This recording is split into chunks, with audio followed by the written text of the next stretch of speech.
Hello, welcome to your eclipse reading for August 2017. Normally I do the monthly forecast videos separate from and in addition to the eclipse forecast videos, but I decided to combine the month of August readings with the eclipse readings, so I'll be making 12 videos instead of 24 this month. I'm recording these a week into August already. We just had the full moon lunar eclipse on the 7th, which was exact at 11:11 a.m. Pacific Standard Time. This is a very active month astrologically, so I would really be surprised if things were fairly quiet and uneventful in our lives throughout August. Aside from the eclipses, we have Mercury going retrograde on Saturday the 12th, which is sandwiched in between the eclipses as the featured planetary energy. We also have Saturn going direct on the 25th at 5:09 a.m. Pacific Standard Time. And this is an important time for destined and fated events to occur because it is the karmic nodes that cause the eclipses twice a year, whenever we have a full or new moon near these points. The new moon solar eclipse occurs on Monday, August 21st at 11:30 a.m. Pacific Standard Time in Magha Nakshatra within the Leo constellation at 4 degrees 46 minutes using the sidereal zodiac. Even if you are using tropical coordinates, it is still occurring in the sign of Leo at 28 degrees 52 minutes. I'll be doing something a little different for the eclipse readings. For the solar eclipse, I will roll these astrological dice and cast a quick chart sketch to interpret how its energy will most likely be affecting your sign. Then I will draw from the Karma Cards deck and similarly interpret its energy for the month in general. And lastly, I will draw a couple of tarot cards for any additional messages about the eclipse and the essence of August. So let's go ahead and get started with your readings. Aquarius, let's see what the Astro Dice want to show us for how the solar eclipse is going to affect your sign for the month of August.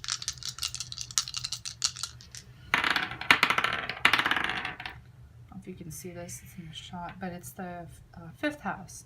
Okay, so you have Mercury, Sagittarius in the 5th house. Okay, so the first thing that I get is like an expanse of ideas. Okay, and it's something that you really enjoy talking about, thinking about. It's something from the heart that you really, you're getting more information about it, and it feels really good. Okay, so this is the planets dice ends up on Mercury, the signs dice ends up on Sagittarius, and the houses dice ends up on the 5th house of enjoyment, recreation, play. It's something that you are creating. It can be children, it can be dating. It's just a house of fun and a house of love. It's really one of the feel-good houses. So I'm going to cast a chart, and I've already created the preliminary outline for this chart here. So we're going to start with the 5th house. So I'm going to highlight here the 5th house. Okay. To show you what how this eclipse is going to be affecting you. And you have Mercury here. So for Mercury, and it's in Sagittarius. So we're going to draw the Sagittarius sign, and then we're going to go ahead and cast a chart based upon what the dice have shown us here. So this is applicable to you, Aquarius energy, whether or not you have your sun, your moon, or your rising sign, or your ascendant in Aquarius. Whether or not you have a lot of planets in Aquarius or you just identify with Aquarian energy, this reading is for you. It's not a personal chart. This is a general chart based upon the dice here. So we know Sagittarius, Capricorn, Aquarius, Pisces, Aries, Taurus, Gemini, Cancer, Leo, Virgo, Libra, and Scorpio. Okay, so Gemini is the planetary ruler of two signs. It rules over, it's a dual sign here, so it rules over Gemini, which is opposite from Sagittarius, so there's a full moon aspect happening here. This is more, we asked about the solar eclipse, but this would be like a lunar eclipse, full moon energy. And it's also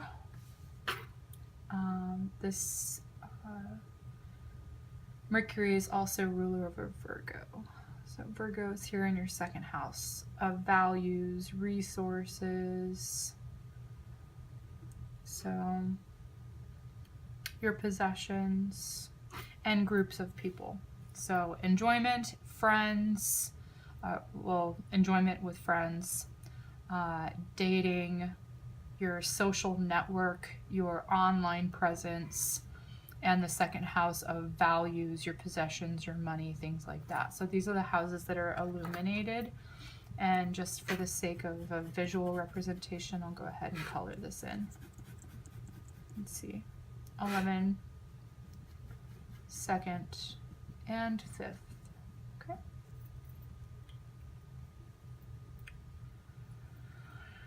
All right, so Mercury is about understanding. It's about communication. We do have Mercury going retrograde, so I do feel as though in the 5th house of love, there could be past lovers coming back, unfinished relationship,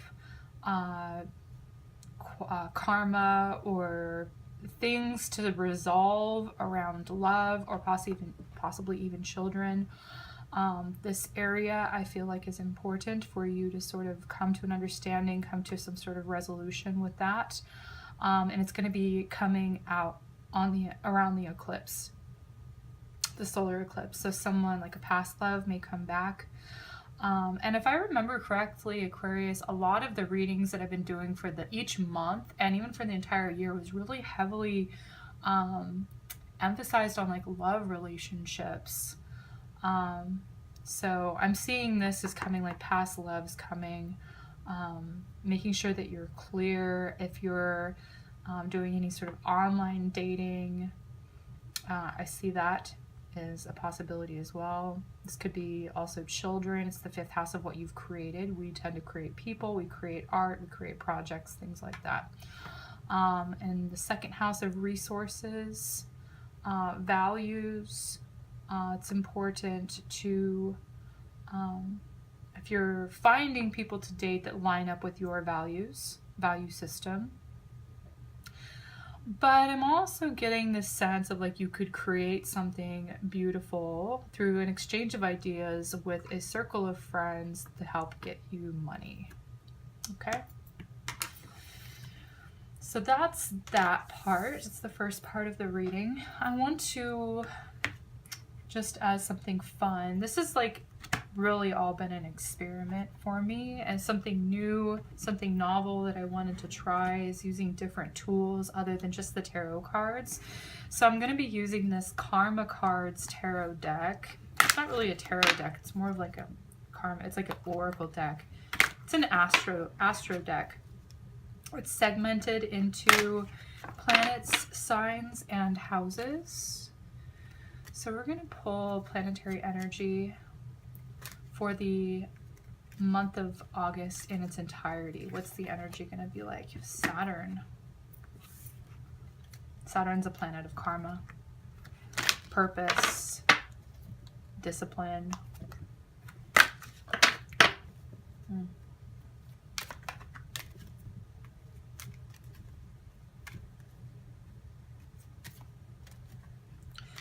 It's interesting. I was getting like a lighthearted energy with this, and then Saturn can be kind of a downer. He's sort of the cops that show up at the party, if you will. In Taurus, Taurus has been coming out a lot too for a lot of the signs. This energy.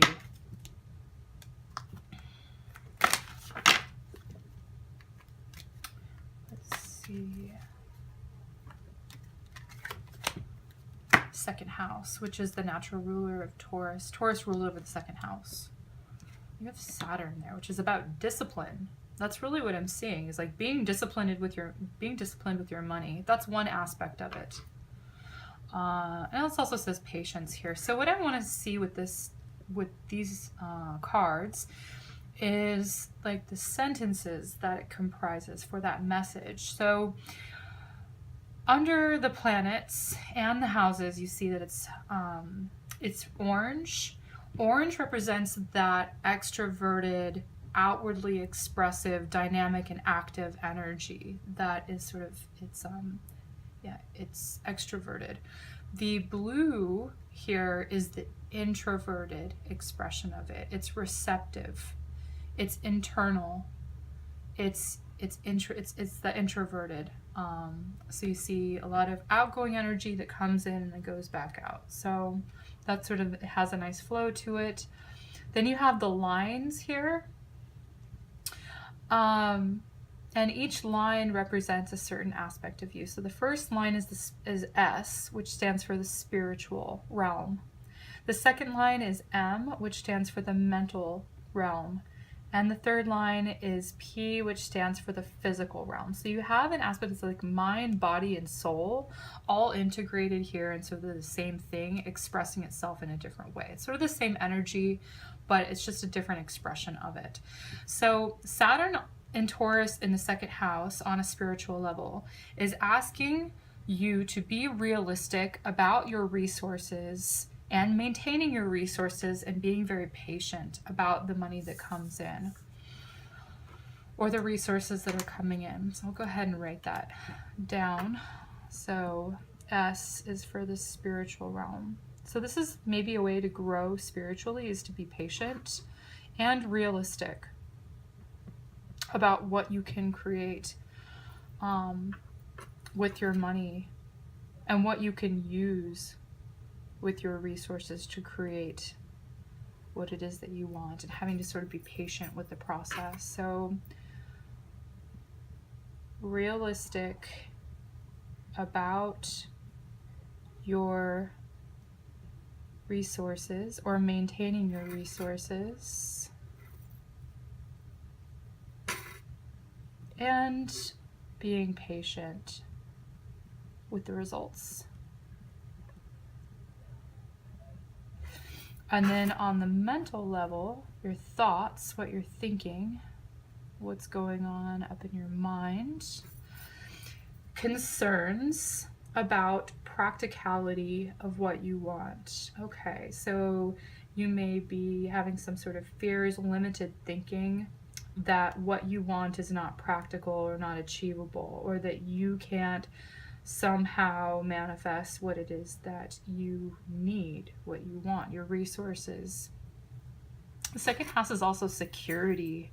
Security, what money can't buy you happiness, but it does make things a little bit more comfortable. People feel secure with their money. Yeah. So concerns about, I'm going to say, practical thinking.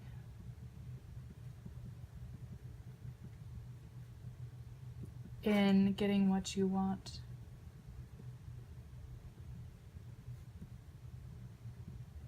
I think it's important.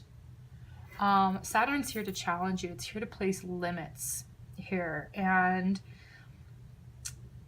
you know, this may even be asking you to be a little bit idealistic.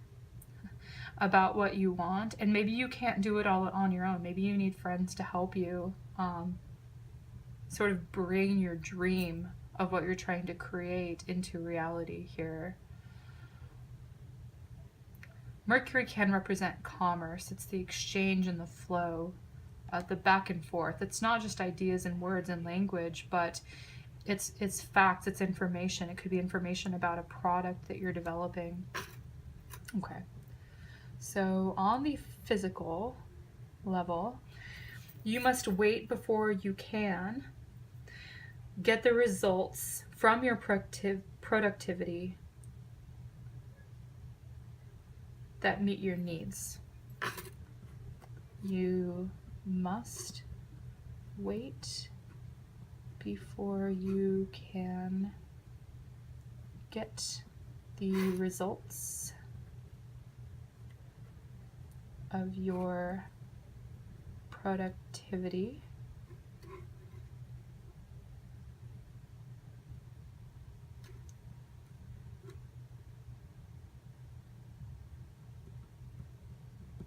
of what you need or what you feel you need.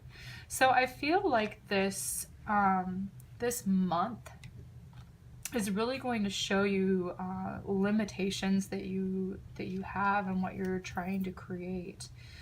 And I feel like this is a temporary transit. I don't feel it may just show you where you're limited, right? But it's up to you in order to sort of pool different resources together. Be resourceful. Go beyond those limitations that may just be in your, you know, in your consciousness, in your mind, and build by pooling in resources, maybe from other people. Okay. So this is what the Karma cards wanted to say. I'm going to draw now from the tarot. And as I always do, I like to do the monthly readings using the tarot cards. But I think it's fun and gives a little bit of variety to use the other tools like the dice and the astro deck. Okay, so let's see if we can tie in these messages together or verify further these messages for you, Aquarius. I didn't really get much about love with the astro deck. I got more about like money and finances, basically. That's the sense that I was getting. Let's see. Show me the energy for Aquarius. How is the eclipse going to be affecting the Aquarians? Show me the energy. How this solar eclipse is going to be affecting Aquarius. Oops.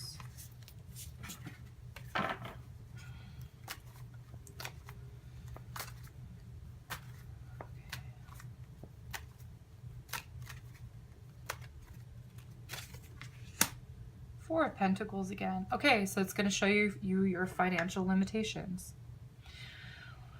Where are you hoarding your energy? Where are you limiting yourself? I don't feel like this is being done to you. I feel like this is like within you. You know, you can pool other resources. You can bring other stuff in. I feel like this has more of like a, again, like a finances bent to it, and less like a love or relationships or even community message. But the solar eclipse is really going to show you where you're limiting yourself as far as your finances. You can have more if you want more. No one's limiting you but you. This universe is infinite. There's an infinite supply. We keep printing money every day. So you can have as much as you feel like you are worth. That's what this is saying. And if it's not coming to you, then you can be resourceful and pulling it in from another area. But the money is available to you, and it's just, you know, this eclipse you may feel like the strings, you're gonna have to tighten the purse strings a little bit. You may feel that way. It doesn't necessarily have to be that way. Let's see what the month of August will be like. Show me the month of August, the energy for the month of August in its entirety for Aquarius.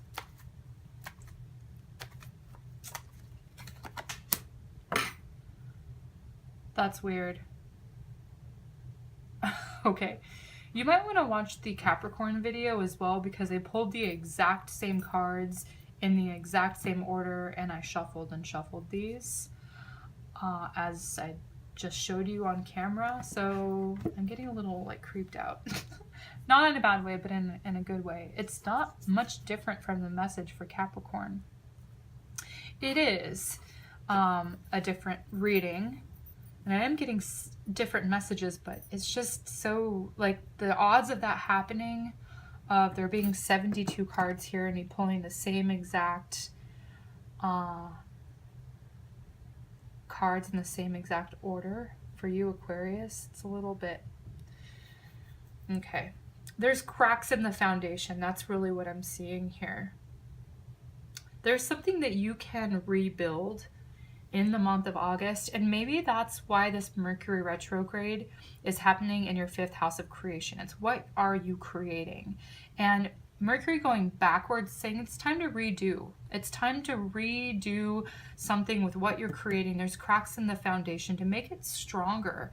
You're gonna be able to fortify it, have it sort of be self-sustainable around the eclipse time. But this month is really going to show you where there's holes in your plan, where you can develop and make something a little bit stronger.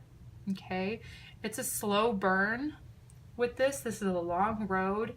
I feel like you're starting to implement the second phase of what you've already been building upon, and it's not as strong as it could be. Whatever project you're working on with other people for financial gain, it just looks like, you know, you got to go and redo some things, or just tweak it in a way that has a little bit better flow to it, because it feels a little bit weak in some areas, and it's the foundation needs to be stronger. Again, it's like this long climb. It's a slow burn. It's a big obstacle here to get over, and it may be with like feeling like you have limited resources to create what it is that you want. Work with other people, have them contribute. You don't have to pull the weight of everybody here. That's sort of what I'm seeing. I don't know why I thought this, but it's I heard in my mind, like, when in doubt, delegate. And I know that's not a saying. But I do feel like delegation is really important to, you know, assign other people responsibilities. If you're taking on too much of the responsibility, it's time to go, okay, you can do this, and this would work that, you know, out better, you know, to help the group. I get sort of a collective feel here. You're bringing in, pooling other people's resources. Okay. Okay, Aquarius. So this was the general messages that I have for you for the solar eclipse reading for August. If you have any questions about anything that I've said, or you have any additional comments or insights, I would love to hear from you. Please leave them in the comment section below. Otherwise, I will see you in the upcoming videos. Have a wonderful month. Take care and be well. Thank you so much for watching and liking my videos, and for subscribing to my channel.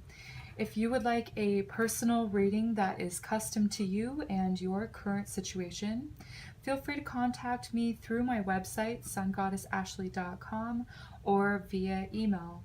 I will leave the links in the description box below. Thank you, and make it a great month.